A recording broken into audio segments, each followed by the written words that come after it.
Hello everyone, welcome back to my channel. So मुझे एक हफ़्ता हो गया है गुड़गांव आए हुए और ऑफ़िस के चक्कर में मुझे बिल्कुल भी टाइम नहीं मिलता है कहीं जाने का या शॉपिंग करने।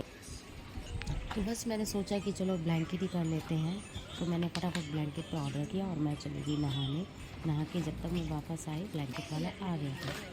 सो बहुत इजी है, फटाक से आप कर दो और घर बैठे बैठे सामान आ जाता है। सो अब बाहर जाने की झंझट नहीं, ब्लैंकेट करो और खुश रहो।